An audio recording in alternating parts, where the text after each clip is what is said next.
this is that whole thing is the grass greener? We all hear that, should we buy or should we wait? Should we buy or should we wait? And this has nothing to do with if it's a female saying wait and the guy saying buy. It could have been the other way around. It just happened to turn out that way. But the question is, for someone sitting on the fence right now, Art, what should they be doing? Well, that reminds me, and we've quoted him on the show before. It reminds me of the John Wooden quote, right? When opportunity presents itself, it's too late to prepare. And for those on the fence, they're not taking the time, they're not taking the action to prepare. They're just sitting, waiting, reading those headlines. Woe is me. I'm never going to be able to buy a house. And they're just sort of stuck in this calamitous, emotional state where they feel like there's no hope. And I cannot stress enough that folks need to break out of that. Things are not as bad as what the media and your brother-in-law are telling you. They're not that bad. Most of you out there are making a decent living. You have to be. The data shows it. We're at a 4.3% unemployment rate. That's nearly full employment. Wages have grown in excess of the inflation rate, even the more recent elevated inflation numbers. So there's been real increases in net wage growth and therefore net earnings.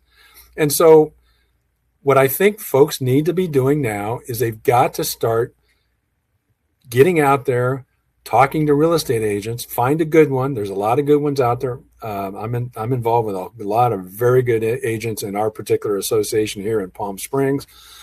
Get with a good agent, get with a good originator. Again, I know a guy, and find out what's really going on and take the steps to at least make a determination from, I hesitate to say experts, a good agent, a good mortgage originator. We can give you the true story. We can tell you precisely what you're going to be capable of doing right now with today's conditions.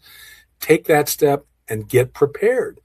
Get pre-qualified. I would argue take that extra step, get pre-approved, subject to finding a property. So you're prepared, you're ready to go, and start looking around at the inventory.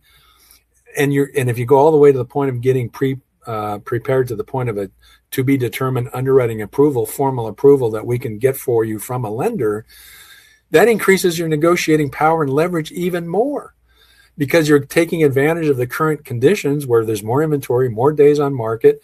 And if you've got a written approval with the conditions from an underwriter that says nothing more than find the property and get the title information, you've got more negotiating leverage, because you can say, look, I don't need 30 days to close my loan. I just got to get an appraisal and a title report and I can close. That makes you look pretty darn good, even against a cash offer. So I can't stress that enough, is that you got to take advantage of that, get prepared, get pre-qualified, get pre-approved. And then what that does too, is it gives you that leverage to get the concessions that you need or that you want to improve your financing, get those numbers even better than we've already determined you can qualify for. So you feel like you're even more comfortable and the property is going to be even more affordable than you thought it was.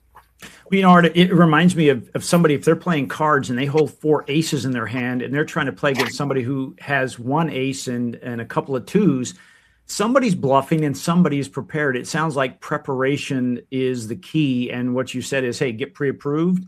And tell me again, the 3 Ps you said. Pre-approved, pre-qualified, pre-approved, and then take it a next step and get a formal underwriting approval subject to a property. A written approval, not just by a loan officer who says, in my opinion, they're good to go. We can get we can take an application, get you registered with a lender, and get you into formal underwriting. So you've got an ironclad document that says you're available, you're able to buy at this price level, at this loan amount, and you're good to go. We just got to get an appraisal and a preliminary title report, and off you go.